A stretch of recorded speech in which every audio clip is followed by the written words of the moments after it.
That felt great to say because that's the first time I've ever talked about it publicly. For 6 years, you've been building this internal tool. Basically been the key to how you've decided thumbnails, titles, formats, ideas. Why are you giving away all your secrets now? These are like really good, and it would be kind of cool if other people could use them. What's the biggest brand deal you've said no to? I don't usually talk about this stuff publicly, but I analyzed your past 50 videos. Can I put you on the hot seat to do a live experiment? woo, I'll spend $120 million on content this year, buying private islands. We're building a city. I just want to be the most subscribed to channel.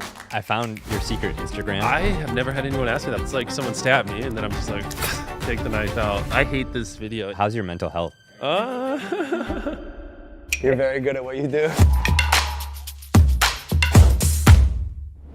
Jimmy, thanks so much for having me in Greenville, man. I'm so excited to be here. I know. This is going to be awesome. It's your first time, right? This is my first time. Yeah. I know. I want to, we're in our second studio. After this, I want to take him to my main studio so we can see it. So yeah, the cool stuff hasn't even happened yet. Well, dude, I feel like, this is the first time you're showing this studio publicly, which is your thumbnail studio. So Yeah. I had to open up by asking, where the heck are we? And what do you film here? Yeah, so to be specific, you're in a church. So when I first started, there's just no warehouses or studios in Greenville, North Carolina. Yeah. So there are a lot of churches, though. We're in the Bible Belt. Yeah. So I bought a church, and then we converted it by just like, basically taking all the pews out and just converted it into a studio. And so that's where we started filming. But the problem is, it's not that big. So eventually we had to move, as our videos got bigger, over to a new studio we built. And so we just converted this into the thumbnail place. And so this is one of like our 4 thumbnail rooms. Yeah, it's insane. I've been spending time with the thumbnail team. And I know when you called me, you have some exciting news to share, which we'll get into in a bit here. But I have to ask a few more questions because when I was here and they're doing thumbnail shoots, everything was so precise. And like I have like this visual, which is 40 variations of thumbnails. Are you going to throw it up on the screen? Well, of course, man. Yeah, okay. I mean, one time me and Cont and Samir did this, and they didn't throw it up on the screen. No, I was like, what is he looking at? I already got my team. We have this as previs, so our editors are already putting it up. But yeah. Cont and Samir, get one up. Kidding. Yeah, tell me a little bit about how you shoot thumbnails here, because I heard that you come in here for about an hour a month and then you get a year's worth of thumbnails. So if it's like me laying in sand here, we might potentially lay a bunch of sand on the ground and then put a up high camera and film me just laying in the sand. If I had to like actually go to the place to shoot them all, I'd be shooting thumbnails like 5 hours every single day. Yeah. So it's like nice to be able to lay on the beach in a desert island without having to go there. You know? Totally. Okay, so dude, I know when we were chatting on the phone, you mentioned for 6 years you've been building this internal tool. Yeah.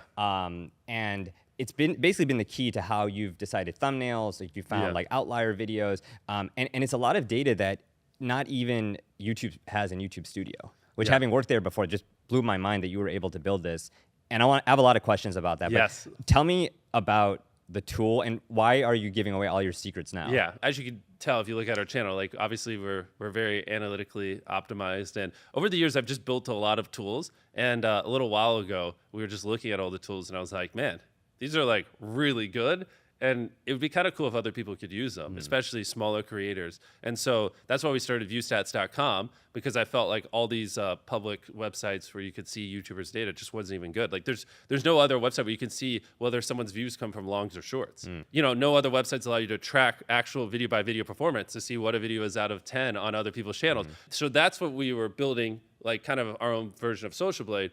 But then I realized like, well, I have all these other tools I've been building for our channel, and like, well, maybe they might also find those valuable. But yeah, it was pretty scary because these things are, as you've used, they're pretty insane. And so the problem though is like these things require a lot of data, and we have a giant team to like turn them into something on the website that's actually usable, which is why it's on ViewStats Pro, because it's like just to convert our tools into something people could actually use costs over $2 million. And then we're building, we have a roadmap with like a dozen other tools we want to roll out over time.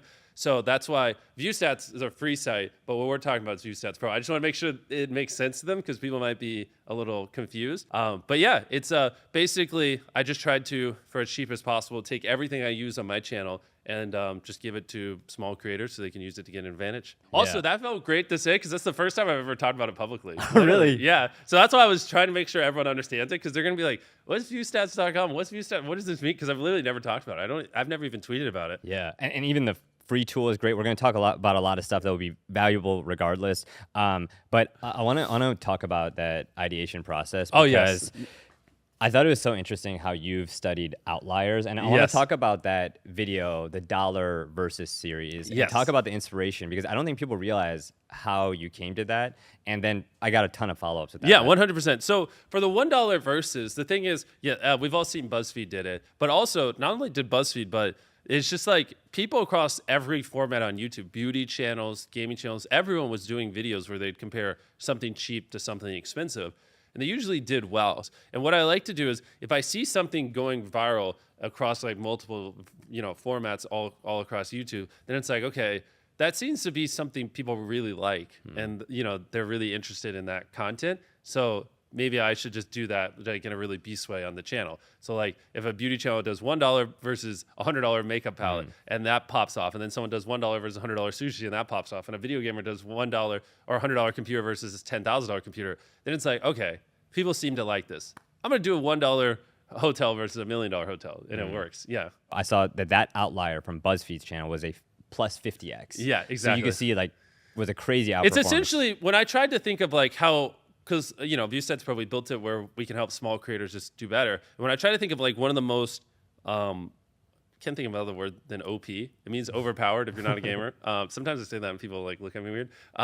Tools is like to help you brainstorm ideas, because I think that's one of our bread and butters. And one of the best ways to brainstorm tools, I thought, would be to give you access to Outliers, which is like you said, it's essentially like if videos do, it basically shows you every video on YouTube that performs multiples better than the average on that channel. So like if a person's getting 1 million views a video and then they upload a video and it gets 5 million views, well, why did that video do 5 times better? And like we just give you a collection of videos like that performed really well, so you can brainstorm based off of it. So hopefully you can also have Outliers. Yeah. How many of your videos would you say are from Outliers that this tool has been internal for 6 years now?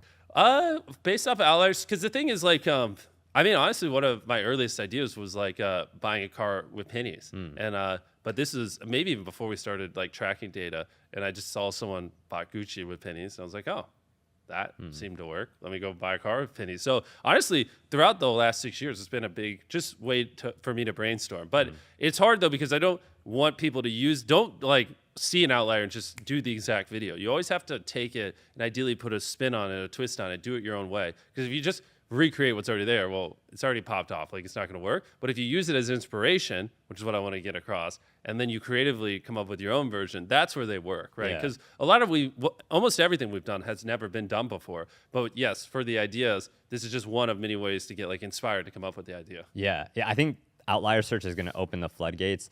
And I actually have a little spectrum that I created, because I was thinking about it too. Like, what is the difference between like copying and pasting and plagiarism, which is not good, and remixing and elevating? Yes. And I think it's the difference between copy with taste versus copy and paste. And I think copy with taste, which you do such a good job of, is like elevating the past, giving credit, and then blending from different sources. Yeah. Versus a lot of people copy and paste. It's like they're just If you recreating watch it. someone's video and you can't tell the difference between their video and my video besides the budget, then it's like, you're copy and paste. But but like, me and Ryan might sometimes do similar videos. I'd not even say he's copy, but like Ryan and I could, like, I will go visit hotel rooms, $1 versus. Ryan will go visit scary Airbnbs, and it doesn't feel the same, right? That's like, and that's the thing. Like Ryan has his own voice. He's quirky, and he's just like, let scenes breathe more and blah blah. And that's like Ryan's style. And then our style is like a little bit quicker and just show you cool things and spending more money and making it epic.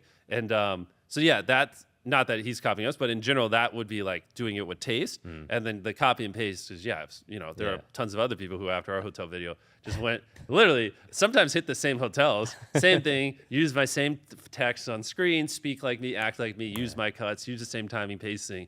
And it's like, be more like Ryan, invent your own style. We need more people like that. We need less people that just look at Ryan, look at me and other big creators and just, literally copy and paste. Like, if people wanted to watch my style video, they'll just watch my video. That we don't need someone else doing my videos with lower budget and less effort. It's like we need people doing their own version of it with their own unique spin and taste. Yeah. I think it's also interesting. Another way to find outliers is from your past work or other channels. Yes. So I was talking with Chucky, who you co-founded ViewStats with, and I thought it was fascinating that actually one of the origins for the ages 1 through 100 decide who gets $250,000 came from a gaming video that you made, which had virtually zero budget, but Can you talk about how you look for outliers on your past videos? 100%. So I was like, we need to do this again. And I didn't like the title and thumbnail on this gaming video, but I loved the content. It was one of my favorite gaming videos. So I was like, let's bring back the style of the content and then just reinvent the title and thumbnail where hopefully people click on it. And yeah, it worked really well. So in that case, yeah, I got we doubled down on the content because it's not always clickbait, obviously. And I also looked at your MrBeast Reacts channel, which I know you're not making content there, but there's still a ton of people who make Reacts content across YouTube. That's probably where Outliers is the best, right? Yeah, The inspiration. Talk to me about these two videos, because I found the original Outliers, and then I saw like how you reacted to them, and obviously there's a lot of work that goes into elevate it and copy with taste. But like, how did you think about those? Well, videos? exactly. I mean, it's essentially we would just react. We try to react to the most viral stuff because obviously, if it went viral, then people like it. You know what I mean? And like in this instance, it might not be as analytical as it seems. I mean, so the video we reacted to is I strapped a GoPro on a fish. I mean, you don't need data to tell you that's fucking cool. I mean, they put a GoPro on a fish, and it's also like we have to make good content. So it has to be things me and Chris were interested in, and so you know that's checks the box. Chris and Jimmy would like make good content reacting to it. It's cool. And then, it's also an outlier that would perform. Same thing with the watermelon, like the world's fastest cutting of a watermelon. Like, that's just very interesting. So, because I don't want people to get so analytical that they forget about content. Because it's a yin and a yang. Because one of the biggest things also people forget, too, is, like, whether or not people click on your video, a huge factor is their experience with your last video. And so if they've watched 5 of your videos and they didn't enjoy it, it doesn't matter what your title and thumbnail is. They're going to see a Ryan Trahan or a Mark Rober video and your video, and they'll be like, the last 5 times I clicked on your video, the last 5 times I clicked on Ryan, I enjoyed it. I laughed. I had a good time. It was a vibe. They're going to click on Ryan. Get fucked, you know? And so that's where it's like you have to, I would say it's like focus, like, and the pendulum, focus more on content than you do clickbait, but don't ever let it swing too far because it still does matter, if that makes sense. Check this out. Jimmy signed 3 of his Time Magazine covers that are going to be giving away to you if you subscribe and ring the notification bell. And plus, you're not going to want to miss the other 2 videos that we filmed with Jimmy while we were here. The next video is going to be a full breakdown of one of his best videos and why he made certain decisions in the edit and filming. He pointed out things I've never seen him talk about before. And then we're going to take you behind the scenes of his shoots, how he shoots shorts, his main channel videos, and just behind the scenes with his meetings. I cannot believe some of the access that he gave us. So subscribe, ring the notification bell, and 3 of you, I'll make sure to ship this out and announce the winner soon. All right, back to the video. I analyzed your past 50 videos, Jimmy, and I noticed that they fall into 9 different categories. There's so many things I want to get into. I wanted to share this with you. Okay. So these are your different thumbnails broken down into series. Yeah, so over on the left, he has our Protect series where, you know, we did Protect $500,000, keep it. I thought that was a pretty good video. And after we filmed it, I was like, I like this. Like, we should double down on it and do 2 more. And then as we doubled down on it, I was like, oh, this is kind of repetitive. And people, honestly, I would say that's like the biggest flop of a series we've done in a while. People just didn't really, you know, they're like, it's good, but they didn't care that much. And so that's dead. Like, and if you look here, you'll see like most of these go more than 3. That one, I was like, all right, we're done. I don't like it. And so, you know, not every time you hit, but so that's probably like the worst format series, whatever you want to call it, we've had. The best is the $1 versus. That crushed. I think in like the last 365 days, I think Plane Ticket is like the most viewed video on all of YouTube. That's not an ad or something close like that. And so for the $1 versus, I have the opposite problem. I think we might have stopped at like 1 video too early.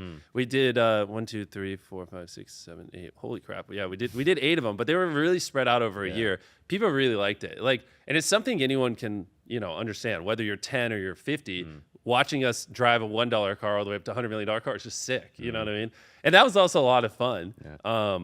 So yeah, I try to end like, because like if you do a series long enough, it's like exciting, then it's not really exciting, and then if you keep doing it, it becomes kind of lame and people churn out. I try to kind of stop like here before it loses excitement. So I try to stop series early before people have to tell me to stop them. I like to, you know, because if not, then you just become known for that. So I like to always keep things fresh and keep changing it up. I think that though is one of the few ones where I kind of wish I did 1 or 2 more, because that was like, it's crazy. I mean, these are averaging like 250, 300 million views, every single one of them. And the retentions are great. People love them. So, whoops. Yeah, the tournament ones, people love those. And, you know, we just had our first 40-minute video, which that was a fun test. That video is doing really well. And the beauty of tournament, which one thing I'm really trying to get better at is storytelling. And it's kind of hard to storytell when it's just me and the boys. But with this, you know, we have a lot of characters in the video. And that's one thing I want to really become world class at over the next 5 years is like building characters throughout the videos. And then, do you have water? Right here. Right here. Oh, Yeah. This is water? Yes, yeah. Oh my gosh, you guys are so bougie. Yeah. Well, we prepped it. We just want to keep it simple. Yeah. I'm dying over here for some reason. Yeah. And so, you know, working on the storytelling, I mean, blah, blah, you kind of get the same thing with survival ones, Survive 100 Days. I mean, that's why people like it. Yes, the environment we put them in is cool, but also getting to know the contestant. And now that we've gotten better at telling the contestant's story and letting them show emotion, those videos crushed, et cetera, et cetera. Yeah. The character development note is interesting because with unscripted, which is so much of content on YouTube nowadays, like what do you do in pre-production to identify those characters or try to put them in the right situations? Yes. So yeah, you hit it on the head. The thing is, unscripted shows like ours, that's where character development is hard. And people don't understand because people always, you know, well, so like years ago, I was just god awful at it. And you know, if you ever told me I was bad at storytelling, you were correct. And I'm glad everyone beat me on the head and be like, tell better stories. Now the past year, we've been really trying. You know, somebody who's like ages 1 through 100, we hit it. I mean, if you look at the TikTok clips on it, people loved it. People loved, you know, 42, 58. It was awesome. And then other videos, you know, we're still improving and getting better. Like the Protect series. I feel like we didn't dive deep enough in the characters. Do you even know the name of the guy from the newest video? No, not from Exactly. So we didn't, you know, so that, which is something I'm working on. The thing is, you know, everything I've ever done is on YouTube. So it's not like I'm some filmmaker with 30 years of experience bringing it over. I'm learning in real time. So like, I want to be a great storyteller, but like, you know, you have to fail a bunch and just, you know, my failures are watched by a lot of people. So I'm learning in real time in front of everyone. But what did you ask again, though? Like, how do you develop the characters? Because that yes, that video exactly. specifically. Yeah, so for these kinds of videos, you can't, right? You can't script them. And so that video, ages 1 through 100, or 40-minute video, had more cameras recording than any other production in history. Right? I think I tweeted that. Yeah. There's never, you can't find a movie or show or anything that's ever had 300 cameras simultaneously recording like that. And so that's the thing. We had, you know, there's 100 cubes. So we put a cam, a main cam in the cube, and then we put like one they can talk to, or so a wide shot, and then a shot on them. So that's 200 cameras. And then we had all the wide shots all around the studio and all the cameras we were recording with. And so the answer is you just film everything, you know, but it's brutal. And most people can't do that because it's like, I mean, I think we had like petabytes worth of footage. I mean, it would have taken a single human like 5 lifetimes to watch all the footage we had. And so, but that's where, you know, for these bigger videos, we'll have like 50 or 60 editors ready to like chop down the footage. We'll have like 3 or 4 story time editors that are just like listening to everything and just writing down notes to make the editors' lives easier. And then we just go, the crazy part is though, right? If you, for that video, like I don't usually talk about this stuff publicly, but like you're asking how do we prepare to get a better story? A lot of it's in the tech because to record 300 cameras for days, you need like, to even house that much footage, you need a giant server. So in our other studio, I'll show you when we go over there, we have a multi-million-dollar server rack and everything that our editors can remote into to actually edit the footage. Because if you tried to put all the footage for that video on hard drives and ship it to one editor, it would cost like $70,000. So like if I were to try to give 50 editors all the footage on that video to edit it down, I mean, it would literally be millions of dollars in just hard drives just to get it to them. And it would take forever to copy all the footage and everything. I mean, it'd be impossible. It'd take you a full year to edit that video, whereas we edit and upload in a month, right, or less.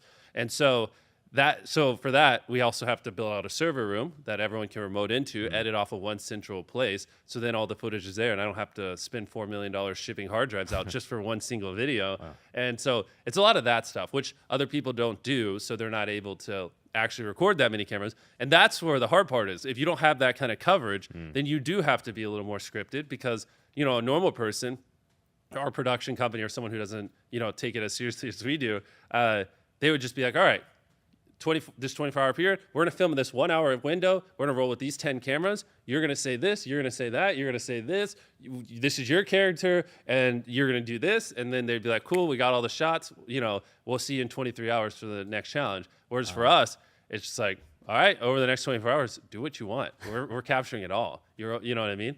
And so that's kind of the difference. And no one shoots these kinds of shows like we do. Yeah. Wow. Yeah, I've never thought about the coverage. And for people who don't know, coverage being getting all the footage and all the angles. Yeah. In a way that traditional TV and reality doesn't. That's like half of that's like the most brutal part of what we do is Yeah. like managing the footage and like getting it where it's actually a video. I mean, we're literally sometimes chopping down it's crazy, like hundreds of years worth of footage down into a 20-minute video. Yeah. Thumbnails. I wanted to talk about that because I think you guys are laying the blueprint about how to use ABC Yeah. testing thumbnails. I wanted to pull the ABC testing. I've always heard it called A/B testing. I know, but I've called it that before. But I guess because three options. It's yeah. more accurate. It's more Yeah, accurate. it is. Yeah, I agree. And I say that for this because I pulled the 2 tests that you did for your recent Protect the Yacht video. Yeah, I wish it was any video besides the Protect the Yacht video. I hate this video in hindsight. Yeah, I mean, I would say this is one of our worst thumbnails, to be honest, which it's my fault. It's not like the team's fault or anything like that. I'd say the A option you're looking at, like, I'm not in it. I'm in every thumbnail. What was that? Obviously, it didn't win. So we tested those 3 at the top. The middle B one is the one that won, which clearly, I mean, the C one just doesn't really make any sense. Even the B one, I'm not the biggest fan of. We kind of we sketched it out before we filmed the video, and I was like, this is good. But sometimes, which I've learned, when you sketch a thumbnail and then you actually bring it to life, and it just doesn't look real. And that's one of the ones that looked good in a sketch, and I was like, yes. And then when we actually made it, I was like, no, frick. And we couldn't figure out another option. So, yeah. I mean, yeah, we obviously A/B tested 3 formats, and we found the one that worked, and then we tested a couple of different boats, but, I hate that video. But still, I think that's interesting that it's like big variations are the first test, and then when you have a winner, take that variation and make small detail tweaks. Exactly, and test, and then wait a month and test a couple more and that kind of stuff. Yeah. Yeah, I pulled maybe a more relatable example from Ryan. He's been killing it with these. Yeah, so he's done big changes with scenery, and then the test 2 are text changes. Yeah, that one's good. Agreed. I've noticed these as well. I was actually.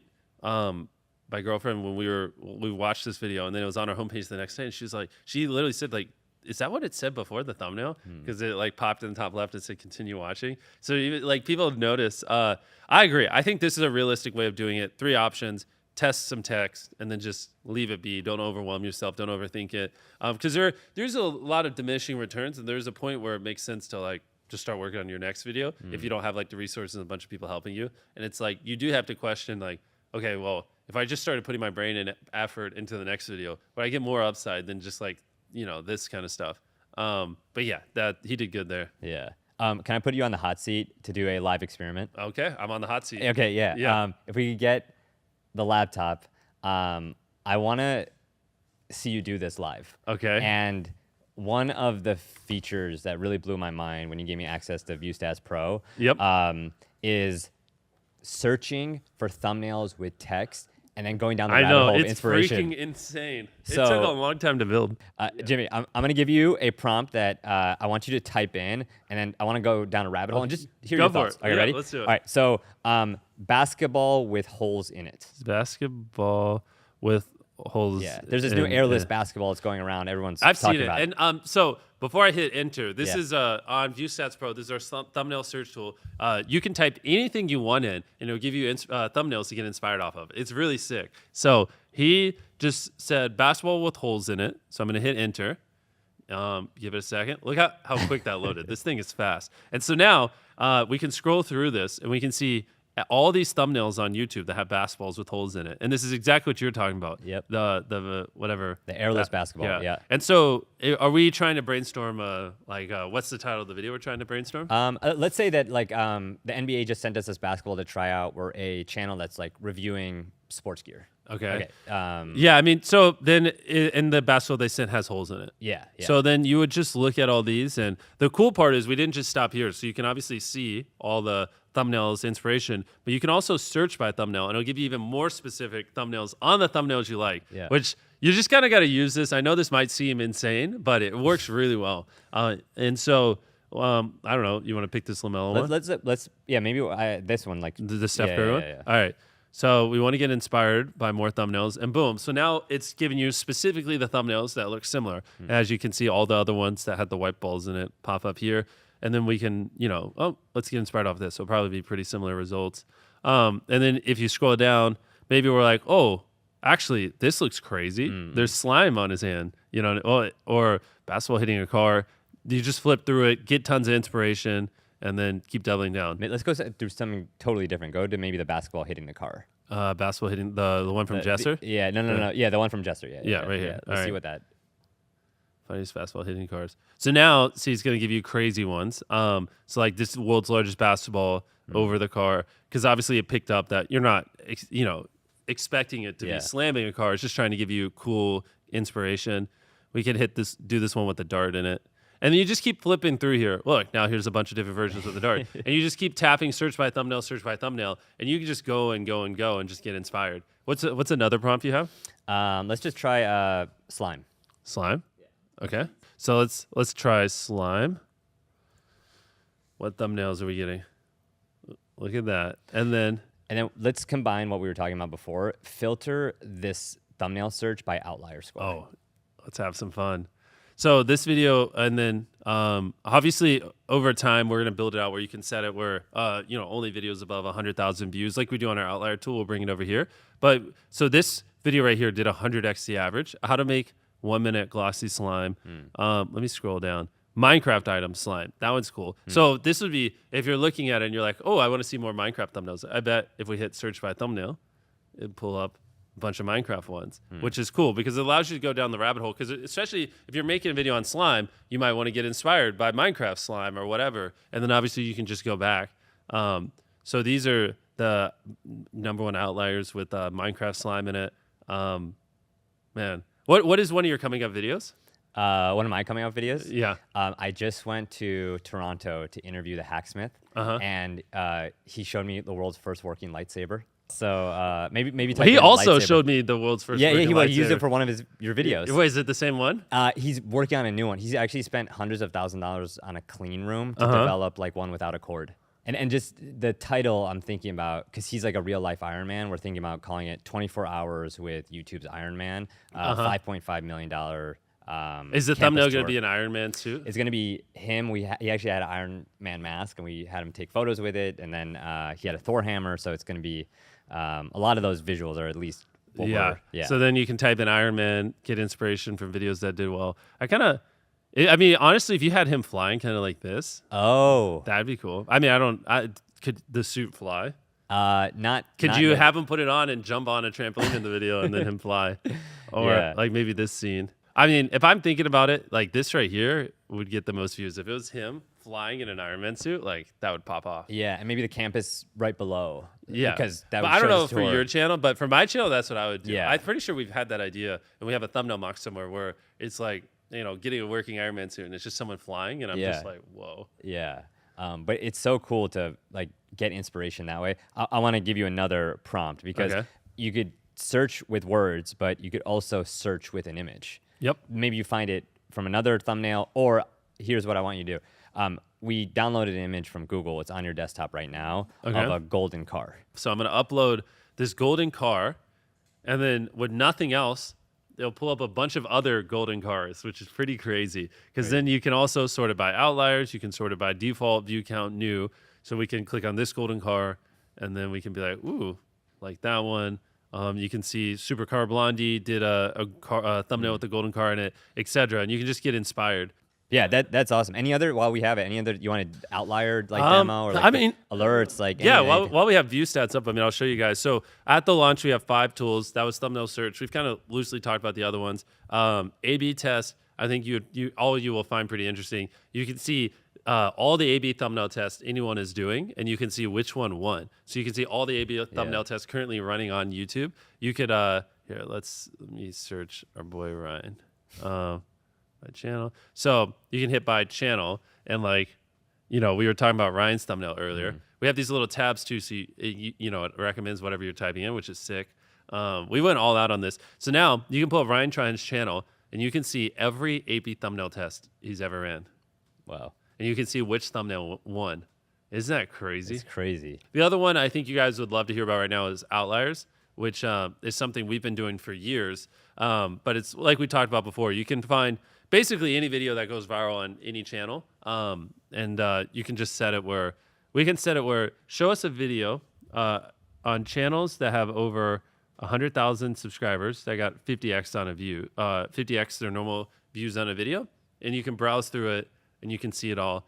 I don't want to show you guys too much. If you want to use it, just go to ViewStats Pro. Here, take this laptop. They're gonna get too much out of this, but you get it. Basically, anything you could want to increase your views, our goal is to put it on there. We currently have those 5 epic tools. We got a roadmap with another dozen. We're gonna try to roll out one every 2 months, or even more frequent. But I don't want to commit to anything crazy. And I mean, a year or two from now, I just hope that's basically like what creators use as their like studio dashboard to actually like do stuff. I think this is a breakthrough moment to see those tools now be put in the hands of so many people. I know, it's awesome. I also pulled some of your old thumbnails because I went back to like 2020, 2019, and I saw you're still updating them. Yeah. I just wanted to embarrass you by showing these. Yeah. Oh boy. Like, take me through how often you update the back catalog. that break-in one. That left thumbnail in June 2020. I made myself. Like I literally photoshopped and made it. That was such a horrible thumbnail. So a lot of the ones we're updating are just the ones I made because I'm not great with Photoshop, and now I have like people who are actually good.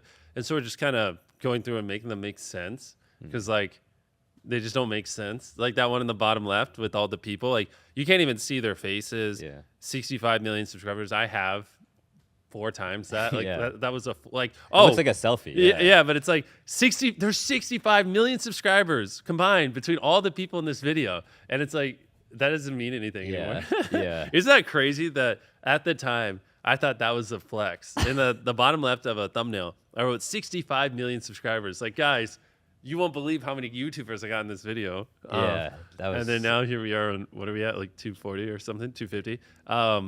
Yeah, so it's mostly the ones I did, just making them not horrible, to be honest. Do you see a huge change by going back? Yes. Or is it more of a branding play? So it depends which ones. I see you have the plane ticket one. Yeah. That one was a huge change. These, it's kind of branding and just making it where it makes sense. Yeah. And sometimes the views go up. This right here, this bad boy. We did a bunch of A/B thumbnail tests, and the one with me sitting in just a normal seat won, and then. I don't remember how far after we uploaded, maybe like a month or two, or we were like, wait a minute, we could probably do a better thumbnail. And then we swapped it out for this split screen thumbnail, which we had never done before. But I do occasionally see on ViewStats other channels doing really good with the split screen thumbnail. So it's like, screw it, let's try it. And then we put one on plane ticket, and that thing went off. I think it got an extra like, what was it, like 30 or 40 million views because we, swapped the thumbnail. Yeah. So it can have big effects sometimes. And that was probably our best A/B thumbnail, or not A/B. That was probably our best like swap like months later that we've ever had. It was pretty crazy. So I know thumbnails get a lot of love, like in the Yeah. YouTube community when it comes to packaging, but titles are Yes. just as important. I wanted to break down the title of hydraulic press versus Lamborghini, and obviously like titles and the idea and all that go hand in hand. 100%. And can you explain this term? Interest market Oh, cap. did Chucky say that to you? Yeah, like in terms of how you determined, like, okay, let's make this video about hydraulic press versus Lamborghini, not versus Ferrari. Yeah, 100%. So it's probably a tool we'll roll out into ViewStats Pro later in the future, but we essentially just look at all the viewership on keywords across all of YouTube, and if theoretically there's 100 billion views on videos with Lamborghini and there's 500 million views on videos with Ferrari, I'm just making up numbers, then clearly people are just more interested in Lamborghinis than Ferrari. It's just kind of objective. Yeah. So that's what, Chucky gets pretty crazy with his terms, interest market cap, but it's essentially just looking at all the views, titles with that word have. And then, if it's kind of same, right? If it was like 100 billion Lamborghini, 80 billion Ferrari, who cares? It's nominal. But if it's like one's like 20, 30 times better, it's usually a good indicator that like, that is something people are more interested in. Yeah. And there's a big discrepancy between Lamborghini and Ferrari. Yeah. Is there any other decisions you made about ideas like that where you're like, you know what, maybe we should do hotel rooms first, not yachts for the $1 versus series? Or no, I mean, a lot of times though, again, this is where it's hard because we like data, but it's also a lot of intuition and like you got to know your audience. And so like the data could say do hotel rooms first.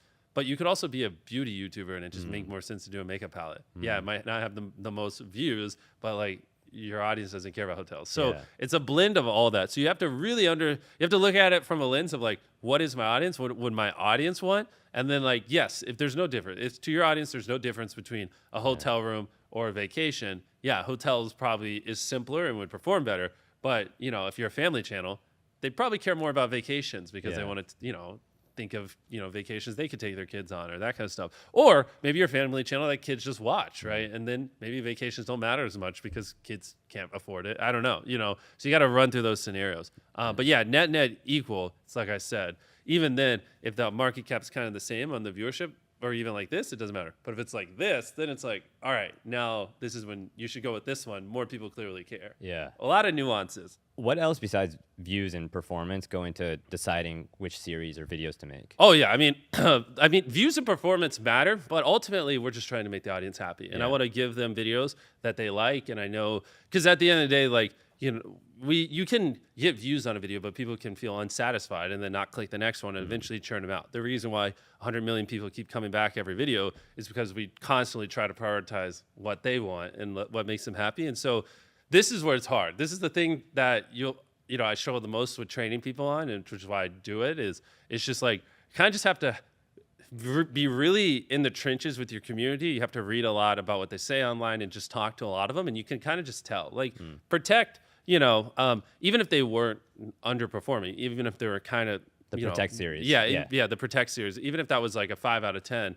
I still wouldn't do them because I can just kind of tell people aren't like super enthusiastic about it, and I'd be like, yeah, they're not feeling it. If that makes sense. Cost, like time, like those things don't factor in. I mean, they.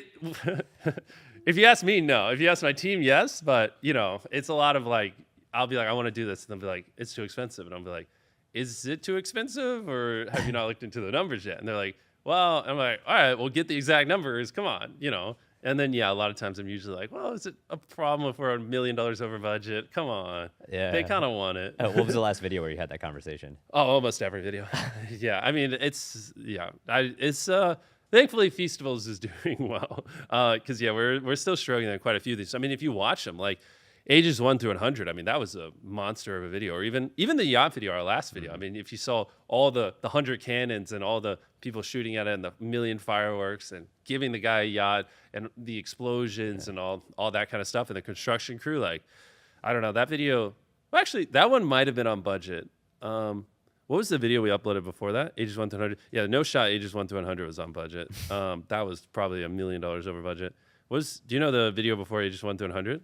Room Explodes. Yeah, and then before that was Room Explodes. That video, wow. Did you see the tower? Did they show you it? No, not yet. Oh my gosh, I need to show you it. We've been into your prep page for days. I know. Yeah. I have a tower, like an actual tower. I saw the video. Yeah, but it's still up over there in a field. Like okay, I got to take a real big tower. And once you see that, you're like, holy crap. Like, I don't even, that one, weirdly enough, I think might have been close on budget. I don't know how. But then we have like ones like, built 100 wells. Like, obviously that one was very expensive. And we usually don't do brand deals on those kinds of videos because it feels a little weird. I might start to in the future so I could do more. But it's just like, it's kind of weird to, hey, here's well number 50. Anyways, let me tell you about blank.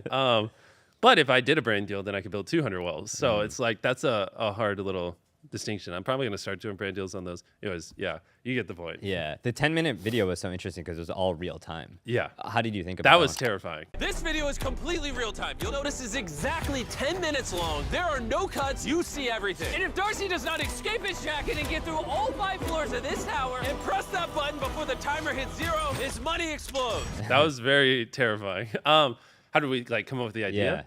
Yeah. It's just honestly a lot. Because we don't upload that much. Like, we're uploading, 2 videos a month. Like, this year, maybe we'll do 30 videos. So I have, countless ideas I'm sitting on. And that's, one of the ideas I've just been wanting to do for a very long time. Like, what usually happens is I say I want to film something, and then we're like, we don't know how to do that. And then, 2 years later, we end up doing it. Like, that's kind of where we're at now. Protect was something I wanted to do for a very, very long time. Even Antarctica, which I think we went to a year ago. It was a running joke. For 3 years before we filmed that, I wanted to go to Antarctica. And we couldn't get there. We couldn't figure it out. It was too expensive. And then eventually we got to a place where it was like, if this is how much we can spend on a video, this is what it costs. After 3 years, we got to the point where we could actually afford it. And then we went to Antarctica, and that was sick. What are you spending right now per short? Oh gosh. Some of the ones we have coming up, I know we're giving away 100K in them, so I know at least off the rip it's 100K. I would say the average is probably I don't know, maybe like 30, 40 grand. It's just like they don't make money. Like I'm not making that kind of money per short, but it's kind of like I just want to make good content, so I'm not really focused on making money off of them. Yeah. Yeah. I mean, some of our shorts could, like 3 years ago, could have been a long form video. I know. It's crazy. And that's what I want. And like, we're ramping them up. They're going to get much better over time. I'm working on getting some people in to help me. And we've really been brainstorming, like, what is MrBeast on shorts? I don't think we've fully cracked the code yet, but I agree. Like the spot the hidden person one. Like we're building huge sets for those with prizes. Like not this. We have a similar building like this, so down the road, and it's like this whole building. We'll build on a giant set just for someone to like spot 5 hidden people. It's a lot of work. Yeah. And I heard that you're about to take it up a notch because obviously the Amazon show is coming up. Is it true that you're gonna film even more main channel videos in advance? Oh yeah. Now, so that you can just focus on the Amazon show later? And how do you plan to do that? Okay, one of my favorite parts of the interview is coming up, and that's when Jimmy gives advice to creators who want to launch their own merch and products like he did. And he gives some unconventional advice, but if I could add one thing before we get there, it's that no matter what product you sell, the domain name you use matters a lot. And that's why I want to thank today's sponsor, .store domains. Whether it's MrBeast, Dude Perfect, or Zach King, they all use .store domains for their merch because a .store domain tells the world you're selling. I mean, it's a big reason why MrBeast actually moved from a long.com to MrBeast.store. And it's why I'm so excited to say that we're launching Created.store, where we'll have some of the best quality and most comfortable merch out there, from hoodies to sweatshirts to mugs and more. Because as creators, our name is our brand. And if you just add a .store to it, then you've got the perfect place for merch. And it just doesn't get clearer than that, nor does it get more direct.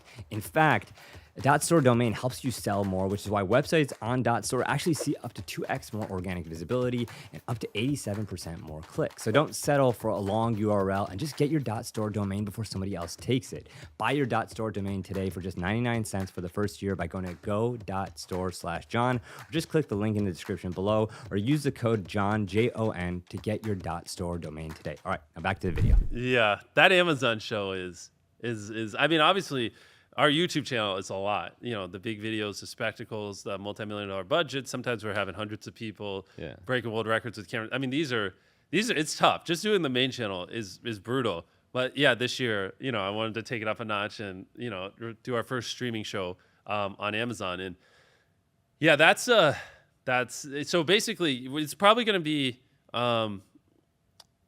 2 months worth of like Amazon shooting, like from the time my eyes open to the time they close. Like that's all I'm gonna do. If we want this show to be as good as I want it to be, and just absolutely crush every, well, I don't want to say anything that will set me up for something in case I don't hit it. But if I want this to be just a world-class streaming show, I gotta represent the YouTube community. Like a lot of people are gonna watch our show on Amazon, and it's gonna kind of be indicative of creators. And so if it's not good, they're gonna be like, see, YouTubers can't make streaming content. That's why they stick on YouTube. They're not the same as us. There's a lot of elitist mentality over there, even in the people we're talking with to help with the show. I see it still occasionally. I'm like, oh, why can't we just make great content? Why does it have to be like why can't we just all be creators?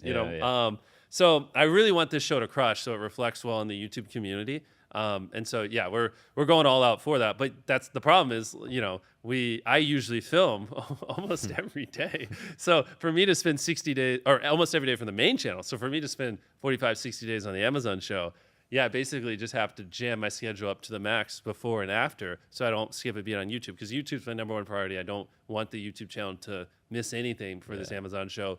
So, which is also why we brought on I think we're up to over 70 people now just to help with the Amazon show, independent of the main channel. Wow. Because that show's huge, man. I haven't talked about it too much. I have to think really hard on what I say because I don't want to spoil anything, especially for the contestants. But we're buying private islands. We're buying. We're building a city. We're doing things that don't make sense. Picture my biggest YouTube video ever. Like this is it. And this is like a normal episode on that show. Because I have a way bigger budget. Way, way, way more money than I normally have. And we're just going all out. Like, we're not holding back everything. One of the Amazon episodes is probably 5 times more expensive than my most expensive YouTube video. That's like $15 million per episode. Not per every episode. I just one of the episodes we're spending. It's crazy, but it's so all these ideas I've had sitting in my head for a very long time, I can do, right? I want to, just give away an island in an episode for this cool little thing we can do it. We want to build a city so we can blow it up. We can do it. You know, you want to do this, we can do it. It's like, it's awesome because it's like, really money is not a constraint. It's just what is, you know, phenomenal content. And then that's why at the ages 1 through 100, we've been practicing the storytelling because I don't want it just to be big budget spectacle, but I also want it to be like, you get attached to the characters and you feel the story and you're rooting for them. And so that's why I'm really trying to practice a lot on YouTube. So when we film this in a couple months, it's like if you combine the spectacle, our filmmaking, the authenticity, the budget, and we like really nail down the storytelling. I mean, that thing's going to be world class. I'm so excited. But yeah, so it's basically leading up to it, I'm filming every single day. And then afterwards every single day. So it's going to be like 6 months of like just filming every minute of the day, essentially. to zoom into one day, what is a shoot day, or what does a day look like for you? Like, are you waking up? Like, how many videos are you shooting? Well, here's like, the problem. It's so random because like we just filmed a different video that we needed it to be dark. Yeah. So we would start filming at like 9 p.m. and we'd finish filming at 6 a.m. So like in that case, you know, it's just different. Like, so I'm getting up at 1 p.m. and then I'm going to check on the people in the, well, no, I'd probably get up at 2 p.m. I like to get at least 8 hours of sleep. Yeah. Anything less than 8 hours, I'm screwed. Like I need like Red Bull and I hate it. I don't like being a zombie. So if we finished at 6, I'd get home at 7. So yeah, I'd get up around 2, and then it would usually be we'd wake up, we'd go film with the bunker people, or I have a different 100 Days video I can't mention going on. I'd go film with them, or I'd go film with the people in the wilderness. Boom. And then that would take me up to like 6 or 7, and then I just do a little bit of Feastables, all the business stuff, and then have everything done by 9. And then it's just like, all right, the sun's down. This is a video we just finished filming. It was like 5 or 6 days of this, and then I'll show you. We have like a wipeout course. We were lifting like literally giant wipeout courses, 100, 200 feet in the sky, and filming on them. And so now it's dark and it looks pitch black in the background, and and so we're lifting these cranes up and everything, and then going all night. And so that's one day, and then a different day is like, Chandler, what brings you here? What up, Chandler? How you doing, man? Are you popping in? You wanna say hi? What's the video we filmed before this obstacle course? Come in, video? man. Come in. What's up? How you doing? What up, man? Good to see you, man. Wait, why are you here? we actually got a good? camera right there. That's yeah. No, you're good. I'm just not used to seeing you in the thumbnail studio. Yeah. Well, let me get out. Yeah, see you later. But that's crazy. Your schedule is like that jam packed. Of course, yeah, because it's like, because there is opportunity cost. Because every day I'm not filming, that is like, there is no such thing as a perfect video. It can always be better. So every day I don't film is a day I could have filmed and made these videos better. You know what I mean? So it's like, yeah, you almost don't. It's hard. I wouldn't recommend you put yourself in a position like me because it's a lot. Like a normal companies go up like this, the CEO, this one's flipped. Yeah. Everything funnels down. Like I am technically the product. I'm the thing that keeps it spinning. Like, the hundreds of people we employ, it all falls apart if I don't show up. So it's a lot of pressure for people, which is why I don't recommend most people do videos like me, because it requires you to have a lot of team, a lot of money. It's a lot of stuff just resting on your shoulders. But yeah, it's like, essentially, every day off is like kind of an L for the content. It just means the videos are worse. Do you plan to keep that for the future forever? I don't see any world where I'm stopping. Well, I mean, what else would I do? I mean, maybe I'll take Sundays off consistently and like play Call of Duty or something. But I'm not at that point yet. I probably have at least another 10 years before I'm like need a break or anything like that. When a video gets a 10 out of 10, like what's your mood like? I know to me, like almost. Yeah. Ruins my day. I mean, my new video was a 10 out of 10. So the protect the yacht. No, I mean, years ago, yeah, I mean, it would absolutely destroy me. I mean, this was my entire personality, everything that mattered to me. And so, I mean, I would cry. Like it was pretty crazy. But now, I mean, it hurts. It's like someone stabbed me, and then I'm just like, take the knife out. What did I do wrong? I go observe it. And then I just don't open my phone. And if you just don't look at Creator Studio, you're like, oh, maybe it's a 5 out of 10. I just won't check. And then you just kind of ignore it. So that's kind of where I'm at. I absorb the pain. I feel the emotions, and I'm like, damn, I'm depressed.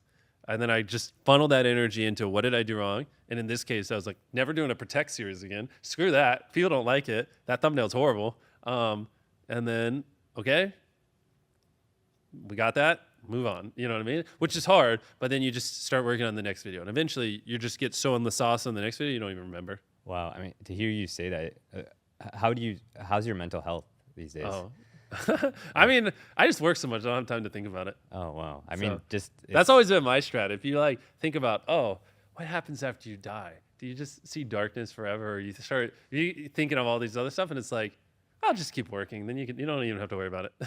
wow. What's the most surprising thing in terms of how efficient you are with your schedule? Like I've seen like people prepare the thumbnails before you walk in. Like, are there any other examples of like how you're able to maximize like your day?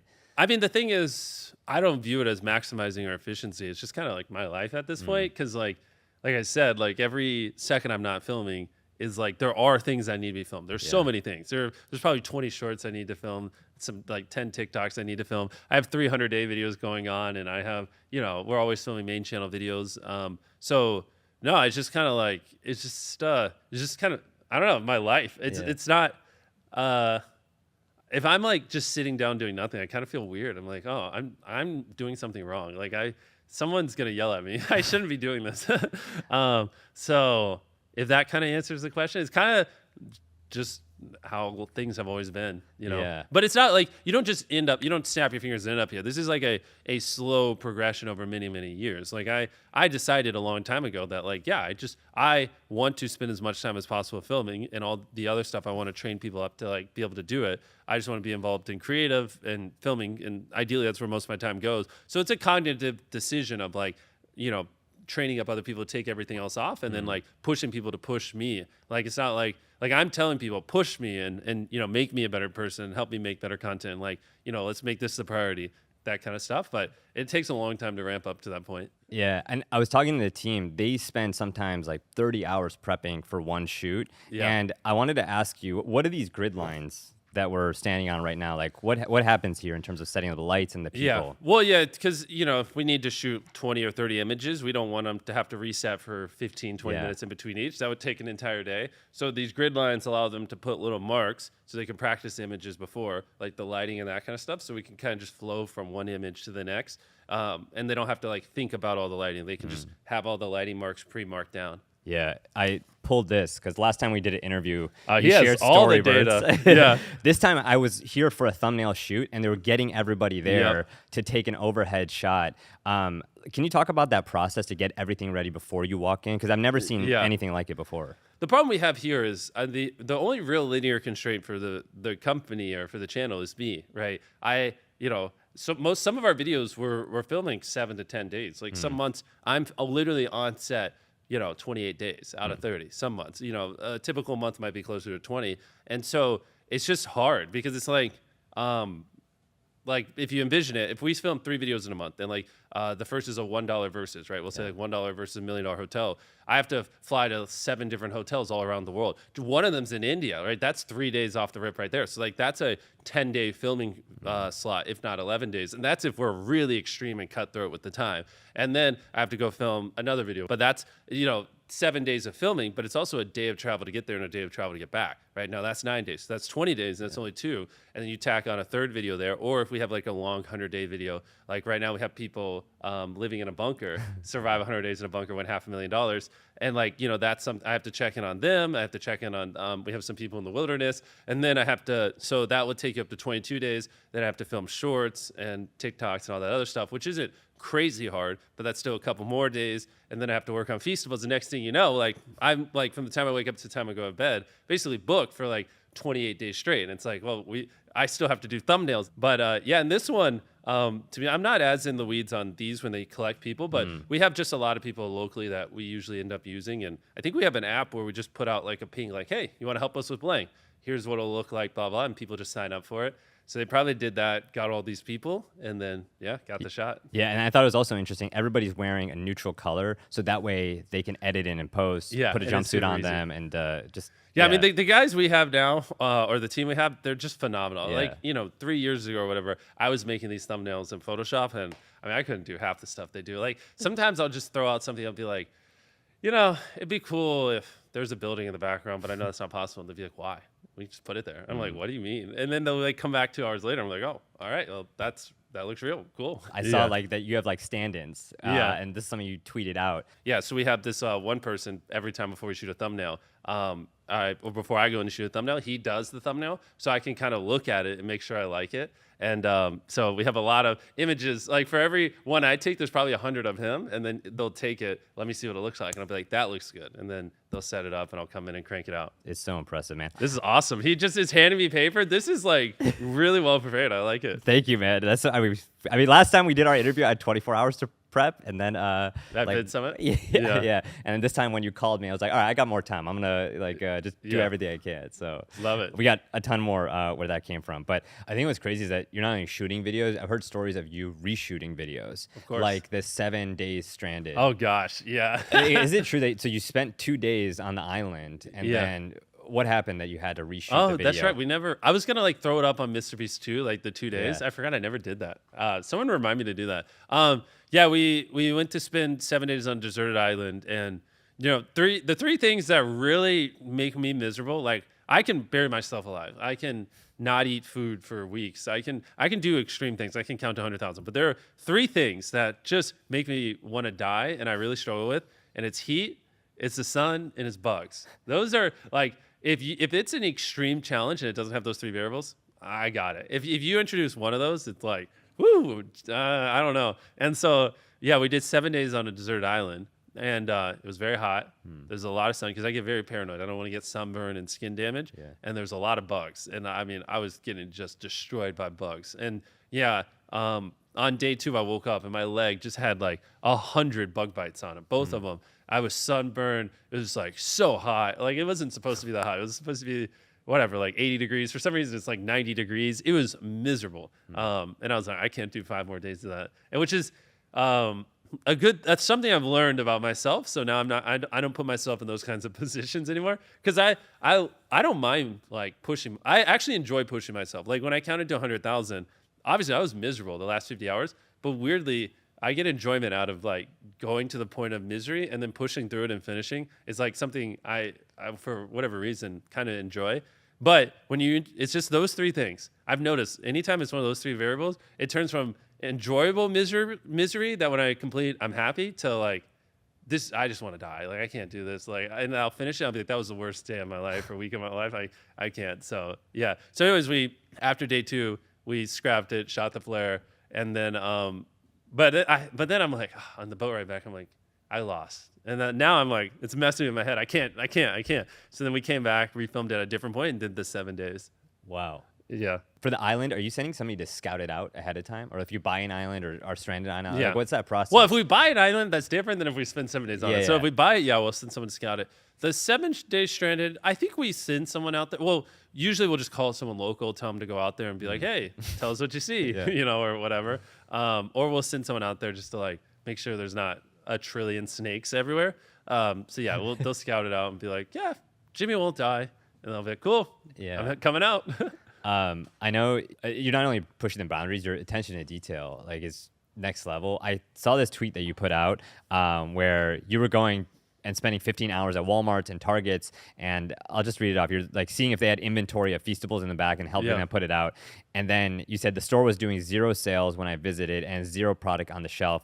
I found these in the back room, and you had to scan them and place them on the shelf, and then the store started selling about bar an hour. Most products don't have velocities like ours, so you have to stock the shelf. So you're at the top of the game, but you're doing things at the bottom of the ladder, like stocking the shelves. I mean, every single day I try to visit at least a Walmart and Target and just look how the product, because at the end of the day, if you're selling like a CPG consumer packaged good, like, you're just putting it's something on a shelf, and you want to have the same experience as people buying it and make sure it's a good experience. Which so yeah, in that instance, I would go to a lot of stores. Which also, just to be clear, it wasn't the Walmart or Target employees' faults. It was ours. We didn't have enough bars, so we would send bars. They would sell out. And then and then sales would go to 0, and then we'd send more. But you can't expect it right when it hits for them to go put it out. Yeah. So I would go there right when the delivery would hit, and then put it out. Which obviously they would have done it. It just which we've kind of solved because we're ramping up production of more and more bars. So hopefully that's not a thing anymore. But yeah, I mean, I feel like that's just 101. You should just go see your product out in the wild. I feel like a lot of execs. I mean, when I tweeted that, everyone freaked out, but that wasn't what I was trying to get. Was like people were like, "Whoa, you go to the stores," and I wasn't trying to be like, "Oh, look at me." It was just an interesting thing. Yeah. But yeah, I mean, I've probably in the last month visited like 60 or 70 Walmarts. Like, and sometimes instead of flying somewhere, I'll drive there so I can hit like 20 Walmarts along the way and look at Feastables in the chocolate aisle. We did that. We had like a layover from DC to North Carolina, and I was just like, screw it. I just like didn't go to it, and like the person I was flying with was like, where'd Jimmy go? I was like, and I texted him. I was like, I'm just gonna rent a car and drive home so I can visit 30 Walmarts. And I was like, you should board the flight though. And then I just drove and hit every Walmart from DC down to North Carolina. Are you getting stopped at the Walmart? So like, I imagine it's hard for you to go. Oh, I'm going to tell you, I have a couple strategies to not take photos. Yeah, if I don't do anything and I just like, you know, especially because I'm kind of tall, like, you know, my head is usually above other people's. So what I usually do is, I'll tell you the second best strategy, because I don't want people to know my number one is if I throw a beanie on and glasses, no one recognizes me. It's like, because I never have worn a beanie in a video. It's just they're like, if I get it where it covers up my bangs, so it's like here, and then I throw on shades, it'll be like the amount of photos go down 99%, or maybe like 95. And then there's another. I can take it one step further if I really don't want to take a photo, and yeah, no one will notice me.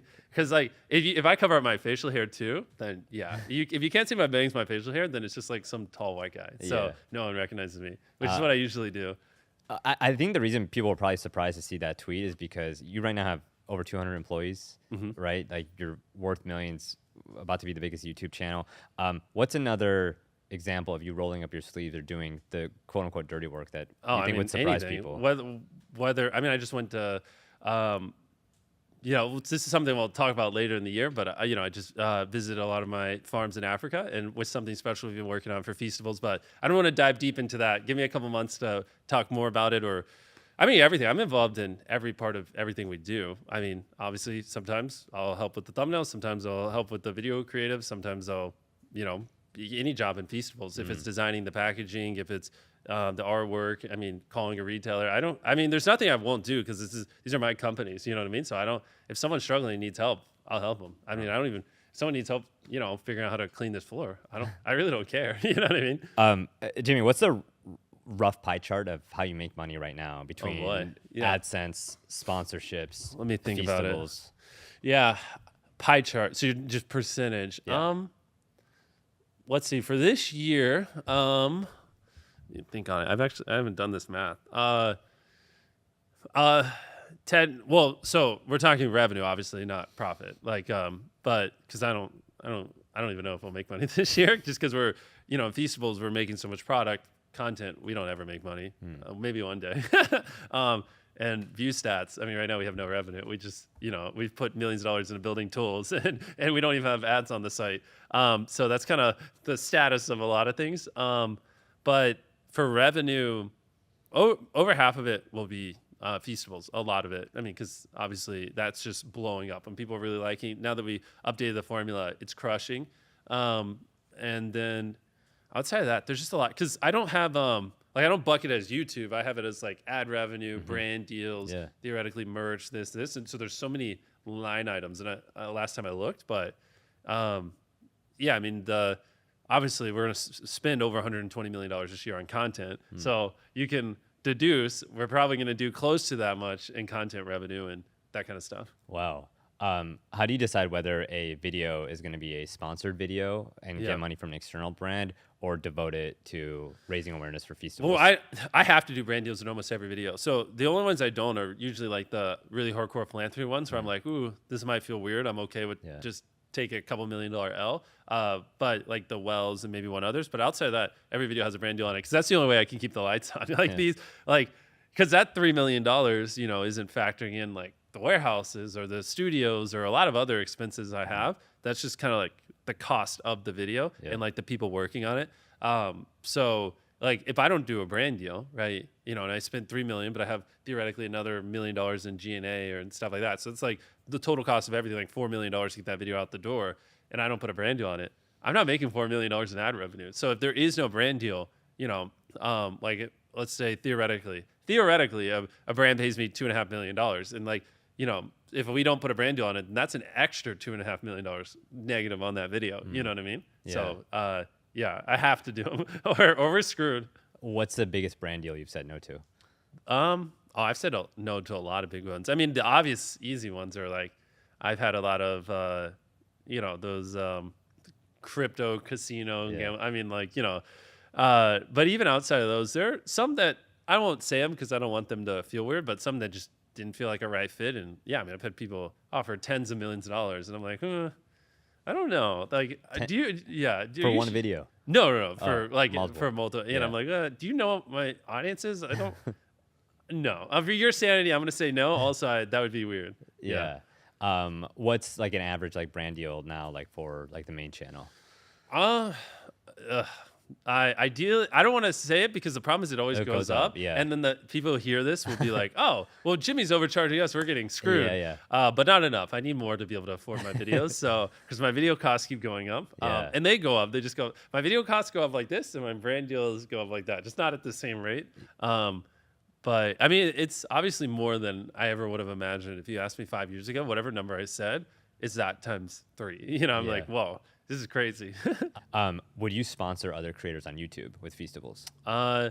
100%. When after this, I'll explain kind of my roadmap the back half of this year. Yeah. We're just like right now we're pouring all our money into like setting up certain things that I'm gonna be talking about later this year and with Feastables and just working on like the ethical sourcing and that kind of stuff. And I'm pouring everything I have into it. Once that's up and running, which I'll explain off camera, then yeah, we're gonna be going crazy. Yeah. Do you have advice for creators who are launching products? More people are doing that now than ever before. And I thought it was so smart. Like when you launched Feastables, like you gave so many of us like time box, like like that ticker, like the lock safe, then it opened. It was like you created a moment out of your product launch. And I was talking to a lot of creators before this to prep questions. Jordan Mander wanted to know like how do you like launch this? Like how do you launch a product if you're a creator with an audience or trying to build towards that?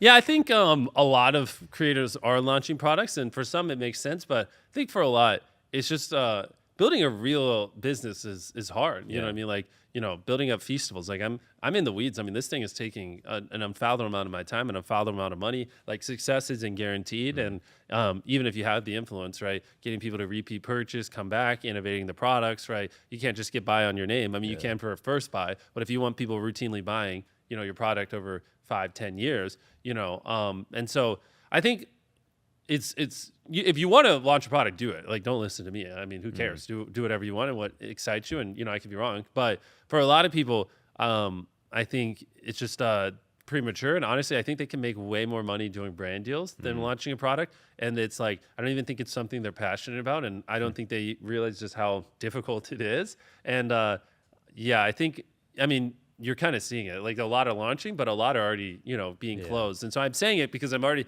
seeing a ton of influencers shut down their CPG products and their food and beverage brands that they're doing. And I think way too many are doing it, and they don't understand this stuff's hard. Like it's, you don't just like, hire 2 people and they just magically make, blank and then, put it out there. Like you need a team, and you need to like do it as you're competing with brands that have been around for 100 years.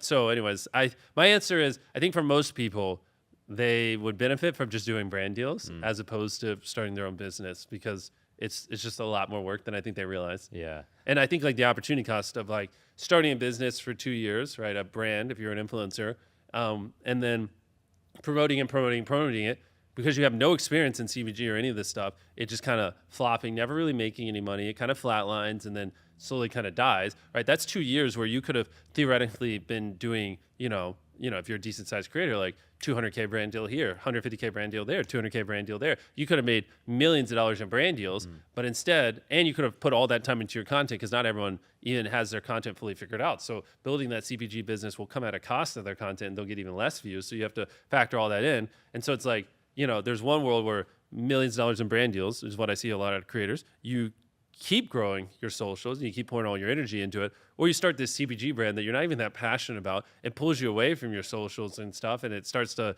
drop a little bit, and you don't end up making your money because it's actually freaking hard to run a profitable company with competitive cost. Or if you're overcharging, then people are going to try it once and not buy it, and then you come out the other end 2 years with none of that money, and a business that's not even good. You know? So that's kind of my viewpoint. Yeah, I think more creators need to hear that. Is your goal to sell Feastables ultimately, or keep? Oh no, you want to. You're in for the long haul. You're trying to build it. Yeah. And how do you think about like where you promote Feastables in your videos? You're wearing the jumpsuits. How much of that planning happens in pre-production in terms of the promoting? No, I mean it's kind of just whenever. I mean a lot of times it's just like, oh, I want a snack, like hand me a Feastable bar, and then because sometimes we're filming for 15 hours, and so I'm just eating, and I'm like, hey, buy Feastables, anyways, or like I'm also very excited about it because I poured a ton of time and effort into the product. So we have contestants. Usually at some point I'm just like, yo, try this and let me know what you think, and then I'm like, oh, hey, you should just film it, and then it's not as strategic as it might seem. It's usually just us eating chocolate. And then you asked about the jumpsuits, like the stuff we wear. Yeah, that's one thing I've started to experiment with, I guess, because the Amazon show, we put a lot of thought into figuring out what we wear throughout it, so it doesn't feel as amateur as a YouTube video, because there should be a little bit more of a consistent theme. And when I started studying that more, I was like, I wonder what would happen if we started doing that in our videos. So like Ages 1 through 100, I wore a suit throughout the whole thing. And I actually feel like it elevated the tone of the video, and it felt right. Like it didn't feel corporate, it didn't feel non-YouTube, it still felt YouTube-y, and I feel like I made the video better, weirdly enough, because I just fit the vibe. And so that's something we've been experimenting with, is like me wearing clothes that kind of match the vibe of the video, which weirdly enough works. So it's like this is the hard thing, or not hard, this is the interesting thing, is like if you would have brought that up to me 3 years ago, I'd be like, who the actual fuck cares? Like, who cares what I wear in a video? But now I'm like, actually, it can like really make it feel more like a universe when people watch the videos, and like and not break the immersion. And I'm like, this is cool. But I never would have said that 3 years ago. And that's what I love about content creation, is you're always learning and improving. If you have an open mind, you can always get better. Yeah. Are there other things that you look back at 3 years ago and was like, everything? I mean, if I watch a video from 3 months ago, I'd shit on it and be like, this is terrible. So I mean, I honestly, if I watched my newest video, I would complain a bunch. So what are some of the more recent complaints you've had about videos you recently put out? We just have to watch it. I mean, it's just because we're always getting better. Every video we try to improve a bunch of stuff. And so every video we go from a video, I'm going to have exponentially more complaints, because we're always improving things. So if we just went 5 videos back, there's at least probably 20 things we've tested and learned since then. And then when I watch it, all I'm going to be able to think about are those 20 things. So I'll be like, oh my gosh. And if we go far enough back, then it's just like screaming Jimmy with no story. And I can't even watch it. I'm like, get that out of my face. I hate that. I mean, at the time, I thought it was good content, but it's just like, I didn't have a mentor. I don't have a filmmaking degree or people who were teaching me. So I started making content when I was 11 because I just like making videos. But no one ever taught me anything about storytelling or anything like that. So, as I'm growing up, I'm making these videos and I'm doing my best with what I know. And obviously that was one of the biggest complaints back in the day, is that, it was just screaming, or it was a little too fast paced. I didn't know any better. Like I would slow the scenes down and I'd be like, what do I put in? I don't know how to do this. So it took me a long time, just because I didn't really have anyone teaching me, to like figure out, here's how I can slow scenes down where it's not boring, and actually, let things breathe and that kind of stuff. So like, now it's obvious, because I just turned 26, and I've studied filmmaking quite a bit, and I've talked with a lot of really smart people. But back when I was 21, I had no idea, and I was just like, oh, fast paced is entertaining. You know what I mean? So how have you slowed it down without making it boring? A lot of it is you get them connected to people, so they're like interested in that person. Like if I just threw a random person on the screen and they talked for 12 seconds, you're not going to care. You're literally going to, I mean, the retention will just nosedive. But 42, when we were filming that video, we noticed he was very outgoing, and he was very cool. Like he had a deep voice, and he talked a lot. Age 42. Age 42. Yeah, in the Ages 1 through 100 video, he talked a lot. And so we, made sure to like always have a camera on him, because he was really crushing. And so we built him up throughout the video, because we had a lot of footage. So I think there's one scene that we didn't really cut for 12 seconds, but because you were invested in Age 42 at that point, you're invested in the person Age 42 was talking, it worked. Like retention was flat, because you're like, ooh, I care about this dialogue. But if that was the first time you saw him, you wouldn't care. So it's just kind of stuff like that. All right, if you're watching the interview this far, then you're gonna love my newsletter, Created News. Just go to created.news, and every week you'll get a breakdown of the best thumbnails on YouTube, why they got you to click. You'll get a breakdown of the best outliers and the best performing videos, and why they got you to watch. And you'll get the latest in the news for creators and why it matters to you and how to make sense of it. Just go to created.news, and it's gonna be the best email that you're gonna get in your inbox, I promise. All right, back to the interview.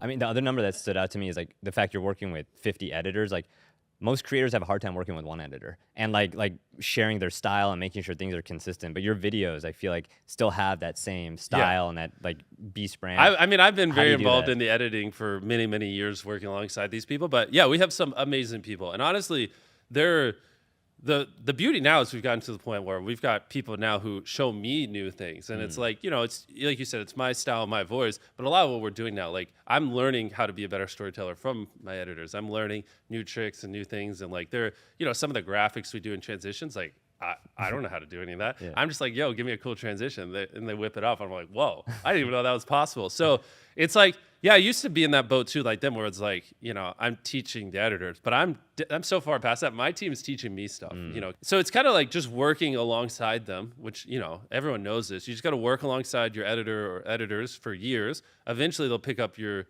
style and the things that you care about. And then you should just let them free and be like, all right, now you guys keep developing and run with it, or you're just going to be stagnated because, unless you like are studying and like constantly trying to prove it. But if you're like me and you can't just sit there and spend 5 hours a day trying to figure out how to one up it, you need to let them do it. And you just kind of make sure it's on brand and authentic, Yeah, I found your secret Instagram where you're casting. Oh, yeah. Well, it's not even a secret, but okay. I need more people to find this Instagram. I need help. We need more it people. Seems like it's like just being kept on the side. But how do you cast people to be in the videos or even the Amazon show? Because that's a huge opportunity. Well, I mean, for ages 1 through 100, it's, we're just looking through the database of all the people, which that one's really hard. Like, people don't even understand. You know how hard it is to find 100 people in 100 different ages in one spot all at the same time? Like, especially in Greenville. It's not like this is LA. Oh, you're like, not flying them in. It's all local. We try to find local people, Yeah. especially just because we like to, we have people quarantine beforehand, so we don't want them to fly in, so they can quarantine and then they come in and we keep them separate and that kind of stuff. But yeah, for that video, it's like sometimes you'll find all the 70s, but 75, there's just no 75-year-old. And like you find one and he's like, I don't want to be in a video. And it's like, fuck. And then we have to hunt and hunt and hunt, and then you find another one and they're like, no. And then eventually, and you have to do that for all ages, but for other videos, it's just like, because there's a lot of people in the database we have, but not a lot of people can have the ability to take off work for a week. If a video needs to be a week. So it's like, can you realistically film this video for a week? We'll pay you, but still you have a job and I don't want you to get fired, and then, so it's all these little parameters. And so, yeah, we need more people in the database because usually we don't have enough people to fit it, even though we have thousands of people in our data set. How much is somebody getting paid if they don't win the prize money? It just kind of depends, right? Like if they're just there for 5 minutes, I don't know, maybe we give them $100. But if they're there for a couple of days, we'll usually give them a little bit more money. And a lot of people who go deeper in the challenges, like ages 1 through 100, the 4 people that didn't win, we gave them $10,000, right? Because it would feel weird for them to have gone that long and then get nothing. So. Yeah. Do you also ask them to do like a video test or anything? Like, because having just the age is one part of it, but you want to make sure that you at least have characters on set. Yeah, that's where I think that's what we're doing for the Amazon show. I don't know if we do that for everyone who just supplies for casting, but yeah, for the Amazon show, which since this is going up in the short term, when this first goes up, you can, just throw it in the description. If you want to be in our Amazon show, just apply. We're going to need you for a long time, especially if you go the distance. We're going to need like 2 months. So, but yeah, if you want to compete in our show for $5 million and hang out with us for a couple months, it's down there. Will they compete against celebrities? Because I heard you're also going to have them as contestants. I can't say anything. Okay. Because I need all of them walking in knowing nothing. Because these are huge. Like people could like Google image some of the sets we're building and like get intel or things like. It's disgusting how big this stuff is. How much are you using AI in your content creation process and becoming more efficient? Yeah, we found some pretty interesting ways to implement it. Not as obvious as you'd think, but one interesting thing is like, because we have so much footage for these videos, there's, I don't even know the name of the tool, but there's this one AI tool where I can type something in and it'll tell me anytime that word's said, right? So if I'm like, oh, we didn't mention Feastables in this video, you can type in Feastables and it'll tell you anytime it was said in that 1,000 hours of content. It'll pull up the clips for you. So then we can be like, cool. Or 42, hey, we want another shot of 42 talking to like build his character. We can just, look at 42's cam, type in something, and it'll pull up those scenes. So that was pretty helpful. Obviously, everything we're doing in ViewStats, the thumbnail search, that kind of stuff is very helpful, which is why we're rolling it out. I'd say those are the biggest ones. And then, like everyone, I just occasionally type things in the chat GPT for inspiration. But right now, these are good, but everything's rapidly improving so much that 10 years, or not even 10, like 3 to 5 years from now, I wouldn't be surprised if people are using AI voices in the video. You're just like, you edit a scene and then you're like, here, AI, just give me 10 different ways this scene could be better, and like all this other stuff. Yeah. Do you ever think there'll be a day where you don't show up on set and you? Oh no. Because I mean, I think like there'll be a point, kind of like with the animation. Like I had that same thought because people always bring it up to me, but then I go look at animation and people thought the same thing. Like, oh, animation or CG, like, you know, why do we need real life superheroes when we have these animated superheroes and that kind of stuff? But look, we still watch them. I think it'll be the same case here. Yeah. Even if it is relatively indistinguishable, there is something cool about it being authentic that people still like. Or still, you need motion capture suits. Like Avatar, they're still performing it, and then they put the CG on top of it. So, to bring things home, I wanted to rewind back to 2018. Yep. When Oh boy. PewDiePie was the most subscribed to channel, around 70 million subscribers. T-Series was gaining on them. Yeah. And you ran this entire campaign to, you know, protect. Wow, that was 2018. Yeah. 6 years ago. Yeah. Whoa, that's wild. You know, you ran that campaign, like keeping PewDiePie at the top spot. T-Series eventually surpassed them. Yeah. Here we are, full circle. I know. You're about to surpass T-Series. First of all, do you have a message for T-Series if they're watching right now? Do I have a message for them? Yeah. Oh boy. You know, it's a little ironic, isn't it? 6 years later, here we are back again. No, I mean, one thing I want to make very clear is, like, you know, before, I think it kind of got a little like, you know, this country versus that country, and I don't think Felix took it there, but some people even got a little racist with the subword before. So I'm very cognizant of it, which is why I'm not leaning into it too hard. Like, I'll probably do a short and talk about it here and there, but it's like, this isn't, to me, I have a huge fan base in India. So this isn't India versus America. Yeah. It's not. It's just, I just want to be the most subscribed to channel. And I do think it is a little, yes, I have a lot of people helping me, but at the end of the day, I started this channel. I've been doing it for 14 years. I live and breathe this. I am the face in it, and I am a creator. You know, YouTube runs in my freaking blood. You know what I mean? And so I do think there's a little bit of symbolism that it's nice that, like, a creator, you know, a homeborn YouTube creator is the most subscribed to channel, even though I know some people might not see it that way. I think that's cool.